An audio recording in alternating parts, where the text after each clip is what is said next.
Amados, que la gracia de Dios esté con cada uno de ustedes.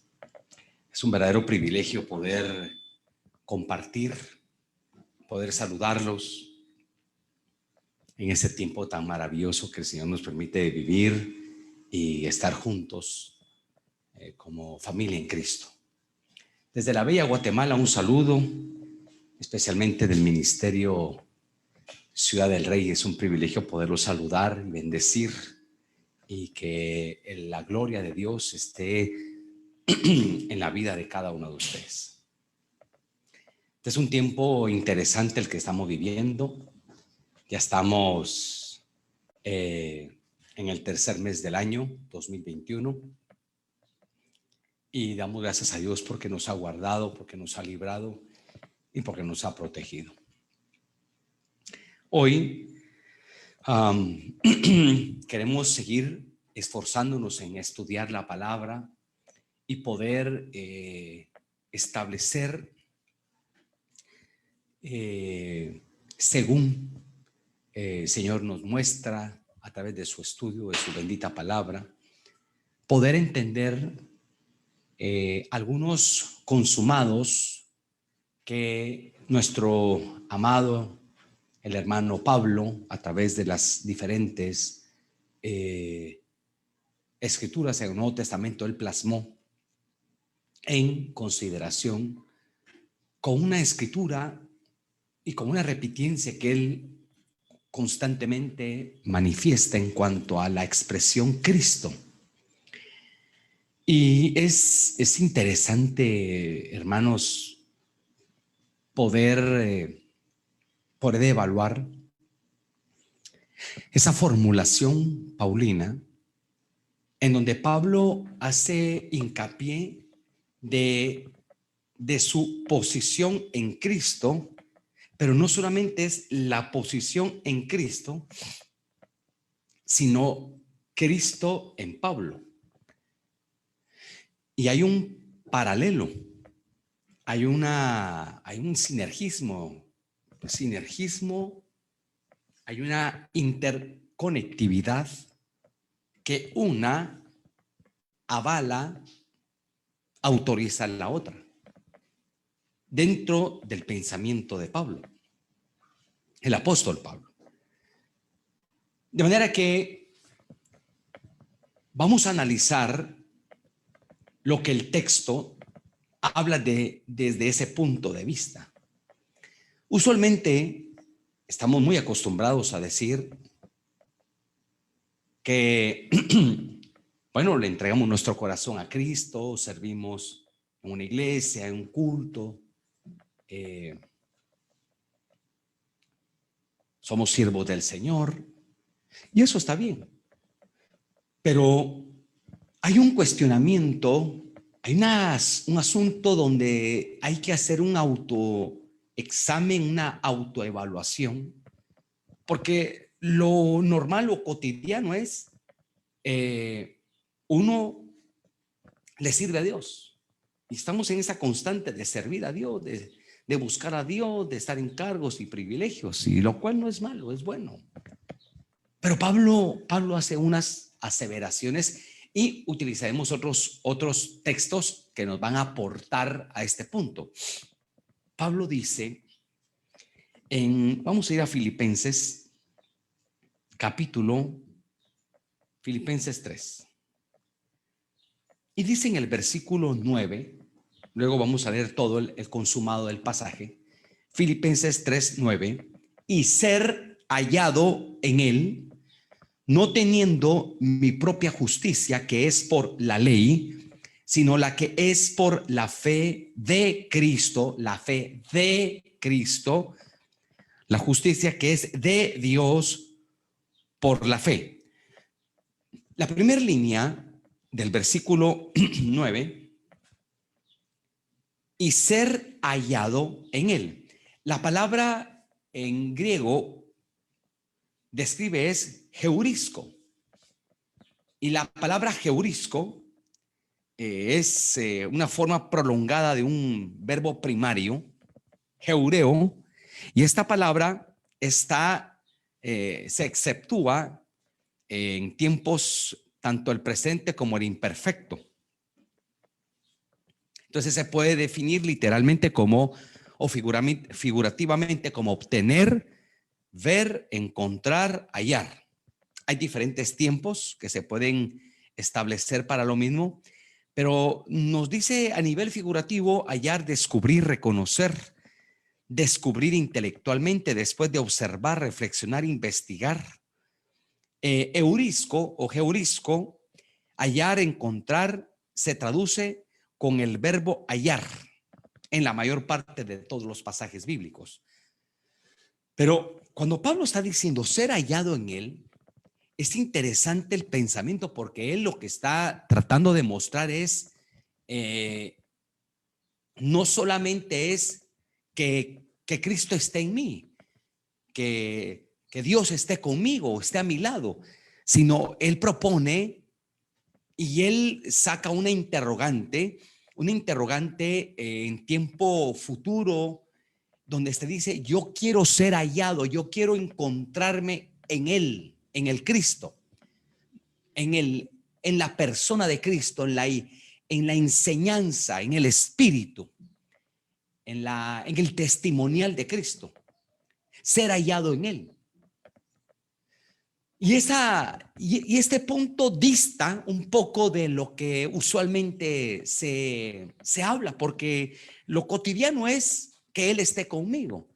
Usualmente decimos Dios, a veces se mal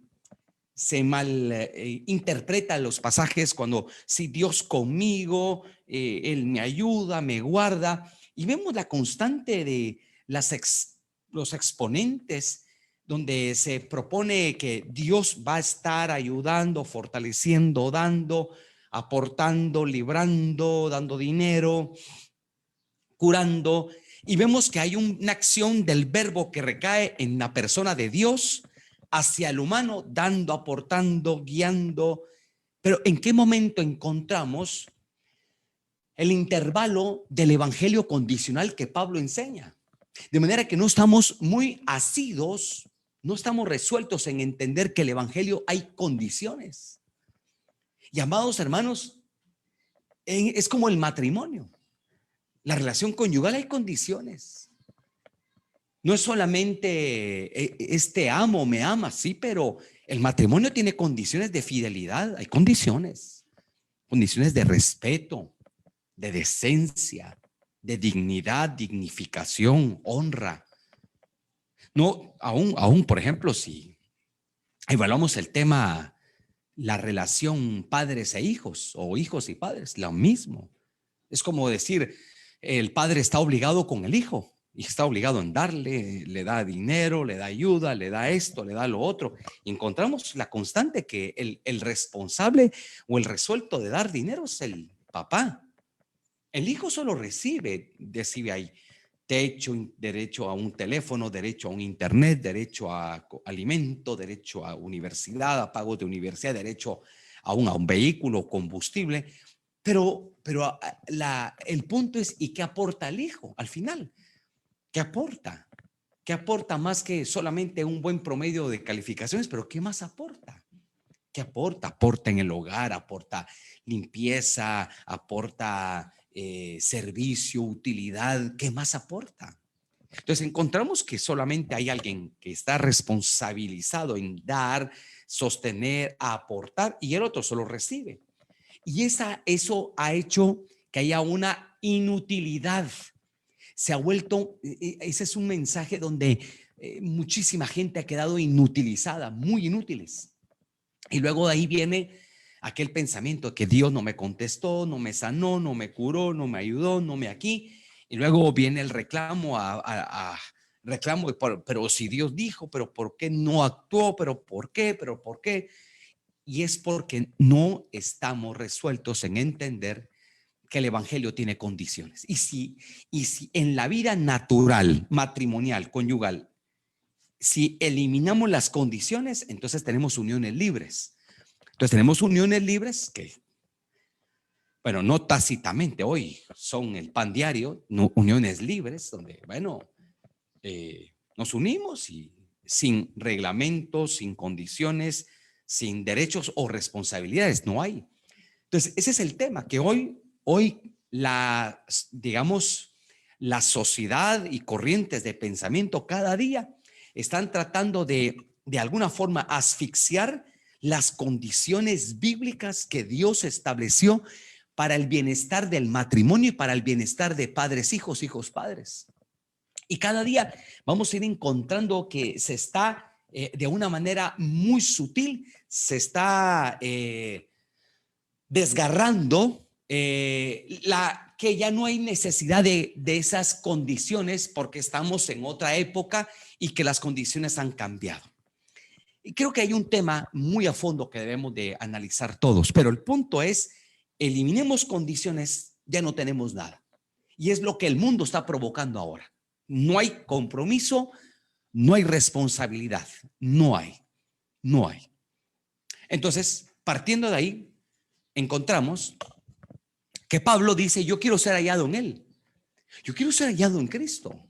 No solamente es que Cristo me ayude, me ayude. No. Pero hay una condición. Si Él me da la vida, me ayuda, me aporta, ¿cuál es mi papel como humano salvado? ¿Cuál es mi papel al tener el texto enfrente de mi persona con respecto a Dios? ¿Cuál es mi papel? No es que yo le aporte a Dios, no, pero debe haber una condición. Por mencionar algunas en diferentes formas o en diferentes ángulos. Si fuera el ángulo conyugal, si yo tengo la fe en Cristo, en el ángulo conyugal es, ¿cuál es mi responsabilidad conyugal? Bíblica. Fidelidad moral, fidelidad sexual, fidelidad, respeto, amor, educación, sacerdocio en el hogar. Debe de haber una condición. Porque no se trata solamente de decir, oremos y ayunemos, porque Dios va a transformar mi casa. No. ¿Cuál es mi condición? ¿Cuál es la condición que yo debo de llenar como parte de la matemática de Dios para mí? ¿Cuál es? Y claro, lo más habitual es que nos vendan la carne sin haber matado la vaca, utilizando una metáfora muy vulgar, pero es lo que tenemos ahora. Entonces, hoy el cristianismo no quiere ninguna obligación con.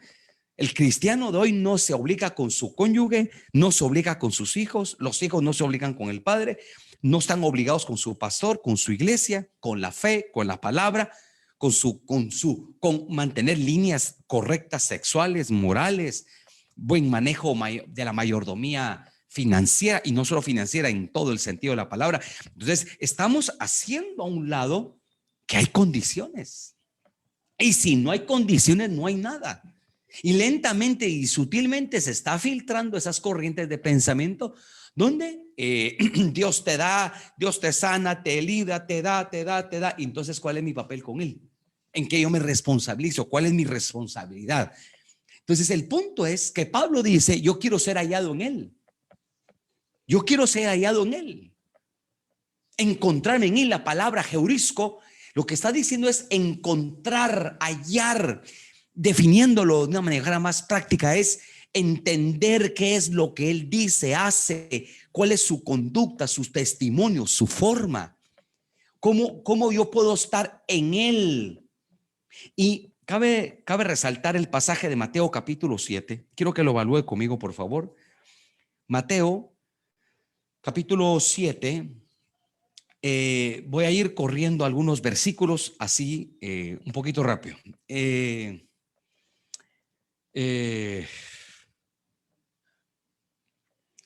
el 7, por ejemplo, dice el 14, porque estrecha es la puerta y angosto el camino que lleva a la vida. Y luego ratifica el texto de Mateo, y pocos son los que la hallan. Vuelvo a la palabra hallan, y la palabra que utilizan hallan es la palabra heurisco. Es la misma de Filipenses 3:9, la misma palabra. Es el mismo verbo, donde dice, y pocos la hallan. Es que no es hallar de que ya la vi, no, es hallar de interrogar, de investigar, es hallar de someterme. Y hoy, lamentablemente, estamos, como siempre lo he dicho, con todo respeto, somos la generación más analfabeta bíblica que pueda haber en la historia, en la historia de la vida de la iglesia. Es cierto, tenemos tantos sistemas de Biblias electrónicas, cuántos sistemas, cuánta librería cristiana protestante que venden Biblias, venden esto, pero la mayoría no saben nada, no conocen, no investigan. En una buena medida, al final la gente solo se queda con el mensaje del domingo que predican en algún culto protestante. Pero la pregunta es, el riesgo que si le predicaron bien es riesgo, y el otro es si entendió bien. Entonces, retomando es, y pocos son los que la hayan. Luego dice, voy corriendo. Luego en el 15 habla de los falsos profetas. Luego habla en el 16, por su fruto los conoceréis, por sus frutos. Luego dice el 17, así que todo buen árbol da buenos frutos. El buen árbol da buenos frutos. Y el árbol malo da malos frutos. Pero vamos a ir entendiendo eso. No puede el buen árbol dar malos frutos, ni el árbol malo dar buenos frutos. No se puede. Ya vamos a ver qué son frutos. Todo árbol que no da buen fruto será cortado. Así que por sus frutos serán conocidos. Ahora, miren el 21. No todo el que me dice Señor, Señor. Esa expresión en el texto griego es kurios. Esa palabra kurios del 21 es autoridad suprema. Imagínense, es la palabra que Pablo utiliza en el capítulo 9 de Hechos cuando dice, ¿quién eres? ¿Quién es? Señor. Esa palabra, ¿quién es? Señor. Pablo, cuando está en esa confrontación salvífica, en esa visión para él ser salvo o salvado por Cristo, él dice, ¿quién es? Señor. Ese Señor que aparece ahí, en ese momento Pablo, desde su cosmovisión, tanto hebrea como helena, Pablo, él está aceptando, Pablo está poniendo los pies en la tierra que la visión, que el que le habla, que el que se dirige a él, no es nadie de bajo rango. Está utilizando una expresión que solo se entona a grandes autoridades. Entonces Pablo aquí lo que está diciendo es, ¿quién eres? Ser supremo, Dios eterno, cuando se está refiriendo a Señor. El texto del 21 dice, no todo el que me diga Señor, Señor entrará en el reino de los cielos, sino el que hace la voluntad de mi Padre que está en los cielos. No todo el que me dice Señor, Señor. Ahora, la expresión Señor, ¿quién la usa? Bueno, la usan los que, especialmente los religiosos. Algunas religiones con una tendencia protestante bíblica o en particular el cristiano, el protestante, el evangélico, como cotidianamente se utiliza la palabra.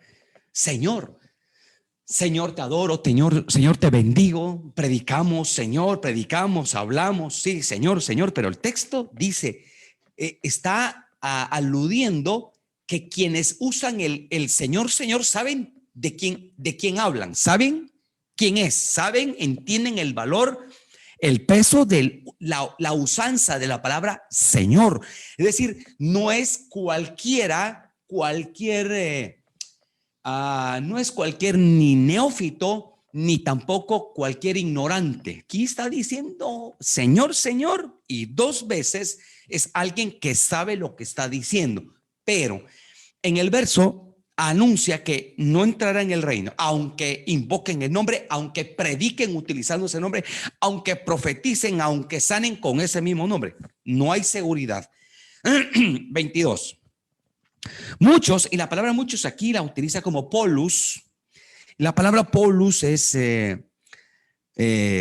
muchísimos, es un adverbio mayormente neutro plural, grande, muchísimo, abundancia, cantidad, muchas cosas. Entonces cuando dice muchos, una cantidad sin número, me dirán en aquel día, repite otra vez, Señor, Señor, no profetizamos en tu nombre. 1, profetas. Pero no solamente es profetas, porque cuando no hay conocimiento bíblico, fácil es tirar a los profetas. No, no. Porque la palabra profetizar o profetizar, profeteu, no solamente es predecir eventos, hablar bajo inspiración, ejercer el don profético, sino que también la palabra profética tiene que ver con la palabra proclamar el mensaje. Es decir, esa palabra profetizar, yo he escuchado a algunos exponentes que parece que no pasaron por academia, utilizan que la palabra ahí es profeta. No, porque la palabra profeta o profetizar es la acción de la proclamación del evangelio. Es decir, cual pastor, apóstol, profeta, evangelista, maestro, líder de célula, todo aquel que predica es un profeta. Claro, desde el ángulo que es un proclamador. Entonces, el proclamador no implícitamente está cerrándose la palabra profetizar como el profeta o la profeta o la profetiza. No, es cualquiera que está dando un mensaje, diserta, enseña, proclama, evangeliza. Por eso es que la palabra es más amplia. No todo dice, no profetizamos en tu nombre. Entonces ahí predicamos en el nombre de Jesús, hablamos, eventos, congresos, seminarios, enseñanza, hablaron, pueden ser teólogos, lo que sea. Profetizar es la acción de la proclamación. Profetizamos en tu nombre, 1. 2, en tu nombre echamos fuera demonios. La acción de echar fuera demonios es una acción que la encontramos veterotestamentariamente. Vemos la forma que hay en el Antiguo Testamento de la expulsión de demonios, tanto en el Nuevo Testamento practicada por Jesucristo, por los apóstoles y por el apóstol Pablo, etcétera, y por la iglesia del primer siglo. Entonces, la acción de echar fuera demonios es una acción bíblica, es una acción que está en la Escritura, es un talento, un don, una revelación, una función. Pero dice echar fuera demonios, lo cual encontramos en apóstoles, profetas, pastores que liberan, echan fuera demonios, enseñan sobre liberación, etcétera. Está bien, pero es un don interesante, así como los que proclaman, como los que profetizan, como los que predican. Es un don maravilloso. Luego vemos los profetas o los que proclaman. Que todo el mundo desea enseñar, predicar o hablar. 1, 2, los que habla el texto de los que liberan, la acción de liberar. Aquí implica liberación, cadenas de maldición, ancestros, asuntos emocionales, asuntos espirituales, asuntos sexuales, asuntos financieros. Un asunto de traer una liberación, una palabra de libertad. Y por tercer el grupo de más a menos dice, y en tu nombre hicimos muchos milagros. La palabra aquí en griego es, cuando utiliza la palabra es dunamis, que viene de la palabra dunamai, que es ser capaz o posible, poderoso, capaz de hacer algo. Entonces la palabra cuando dice milagros es dunamai o dunamis, que es la que se utiliza, por ejemplo, en Hechos capítulo 1, versículo 8, cuando Jesús dice, cuando venga sobre vosotros el Espíritu Santo, recibiréis poder cuando venga, recibiréis dunamis, recibiréis autoridad. Esa palabra es fuerza, poder milagroso, eficacia, maravilla, potencia, potestad. Entonces, al decir, y vendrá cuando venga sobre vosotros el Espíritu Santo, recibirán, Hechos 1:8, potencia, recibirán fuerza, recibirán audacia, recibirán autoridad. En el verso 22 al final, hicimos muchos milagros. La palabra ahí milagros no implica solo sanar un enfermo. No, milagros, la palabra en el griego es dunamis, que nos está diciendo, en tu nombre hicimos muchas maravillas. Eso implica de predicar o alguna liberación o alguna sanidad o levantar ministros, cosas maravillosas que el Espíritu Santo hace. Pero aquí dice, hicimos maravillas. No implica solamente el sanar a. Versículo 23. Entonces les declararé. Nunca, esa expresión nunca en griego es oudepote, que significa ni siquiera en algún tiempo, nunca jamás, cosa semejante. Nunca, dice, nunca jamás os conocí. Y en conocido utiliza la palabra ginosco. Y ginosco es un verbo prolongado primario, conocer, saber. y esa palabra es reconocer. Entonces la palabra es: nunca los reconocí o los reconozco, o nunca os conocí. Conocí, conocer, conoceré. Conocí, habla en tiempo pasado. No sé quiénes son ustedes. ¿Quiénes son ustedes? No, no los reconozco. Apartaos, esa palabra apartados es apojoreo, zarpar, alejarse, quítense. Apartados de mí, hacedores de maldad. Fíjense que esa palabra hacedores de maldad, la palabra maldad en griego utiliza, la palabra ley en griego es la palabra nomos. Nomos. Pero cuando le ponemos la partícula negativa a, sería anomos o anomia. Y la palabra anomía, que es ilegalidad, violación de la ley, maldad, impiedad, infracción, infringir la ley, iniquidad, maldad, transgresión. Significa que lo que está diciendo es hacedores de maldad. Ese hacedores de maldad, lo que explica el texto es todos aquellos que practicaron la anomia, aquellos que son anomos. En otra expresión sería aquellos que con su conducta van en contra de la enseñanza de Cristo, la enseñanza bíblica. Y esto no aplica a solo falsa doctrina, no. Esto aplica a aquel que expresa un mensaje, pero su conducta sexual, moral, su trato conyugal, su trato a sus hijos contradicen lo que la Escritura enseña, son parte de esa maldad. Lo que pasa es que es fácil tildar la palabra hacedores de maldad como a los herejes o a los que enseñan falsa doctrina, por así comentarlo.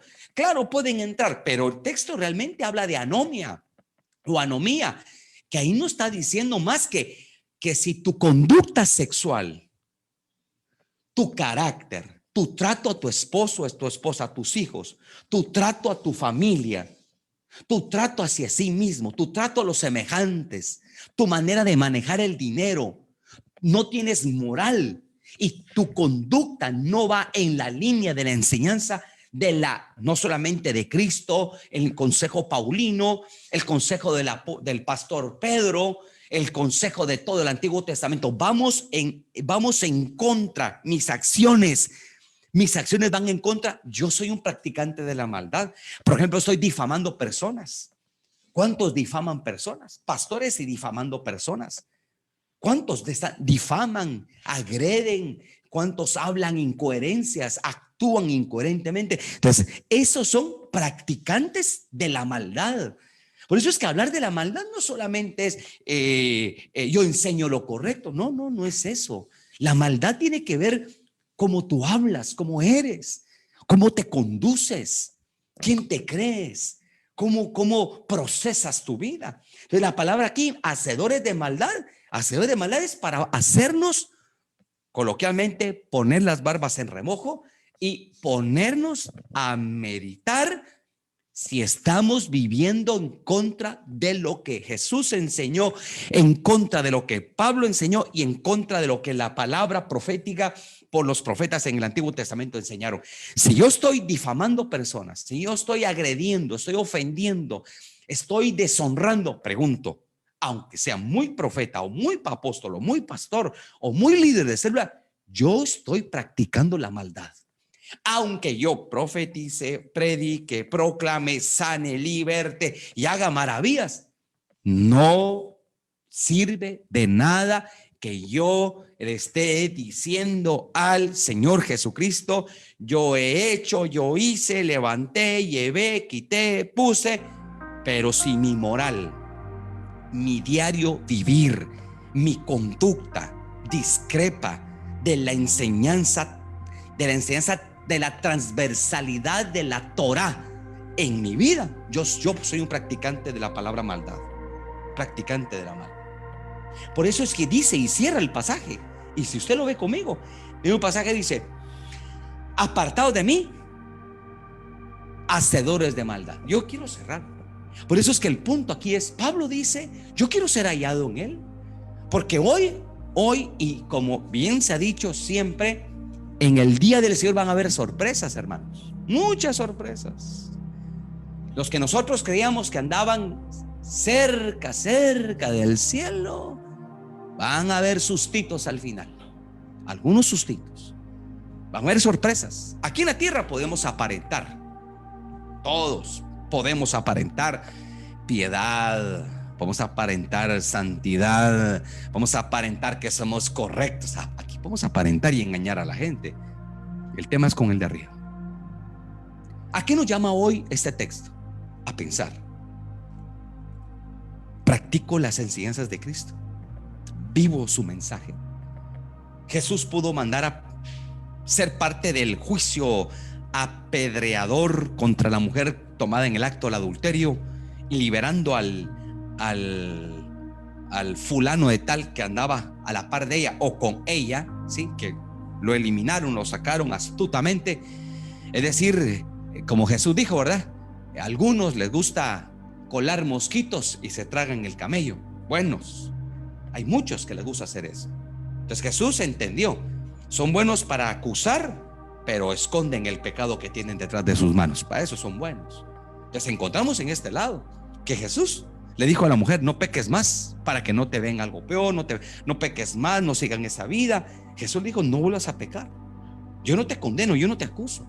Pero vemos a un Jesús que pudo haberla ser parte del juicio de la mujer. No, entonces encontramos que en Jesús un perdonador, restituidor.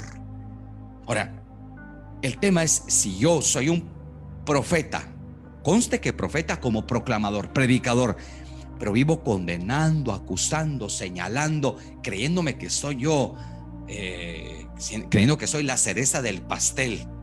Este es el problema que tenemos. Entonces tenemos una suerte de falsos, hipócritas, pseudoministerios, que no se está entendiendo lo que es lo que Pablo dijo.